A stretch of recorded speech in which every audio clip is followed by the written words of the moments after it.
இந்த பட்ஜெட்டில் மிகப்பெரிய ஒதுக்கீடு கல்விக்காக 44,527 கோடி ரூபாய் பள்ளிக் கல்விக்காக ஒதுக்கப்பட்டுள்ளது.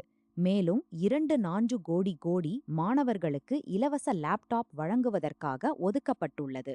மாணவர்களின் பாதுகாப்பையும் போக்குவரத்து செலவை குறைக்கவும் இலவச சைக்கிள் மற்றும் ஹெல்மெட் வழங்கப்படுகிறது. இது குறிப்பாக கிராமப்புற மாணவர்களுக்கு மிகவும் பயனுள்ளதாக இருக்கும். பள்ளிகள் சுத்தமாகவும் மாணவர்கள் போதை பழக்கத்திற்கு அடிமையாகாமல் இருக்கவும் clean and drug free school திட்டம் செயல்படுத்தப்படுகிறது.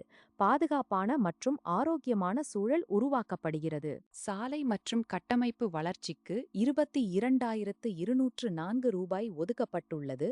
சேஃப் ரோட்ஸ் மிஷன் மற்றும் நம்ம சலை ஆப் மூலம் சாலைகள் பாதுகாப்பாகவும் பராமரிப்பு மேம்படவும் செய்யப்பட்டுள்ளது.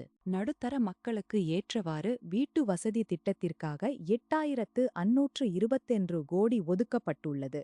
நகர திட்டமிடல் மற்றும் சென்னை மாஸ்டர் பிளான் மூலம் நகர வளர்ச்சி மேம்படுத்தப்படுகிறது. அரசு மருத்துவமனையில் பிறக்கும் குழந்தைக்கு தங்க மோதிரம், திருமணமான பெண்களுக்கு 8 கிராம் தங்க நாணயம் மற்றும் பட்டு சேலை, முதல் முறை ஹவுஸ் செல்லும் நபர்களுக்கு 35,000 ரூபாய் உதவி வழங்கப்படுகிறது. மாற்றுத்திறனாளிகளுக்கான நலத்திட்டங்களுக்கு ஒரு கட்டம் 4,50,000 கோடி ரூபாய் ஒதுக்கப்பட்டுள்ளது. AI அடிப்படையிலான உதவி சாதனங்கள் வழங்கப்படும். மேலும் விளையாட்டுத் துறைக்கு ஒரு கட்டம் 51 கோடி ஒதுக்கப்பட்டுள்ளது.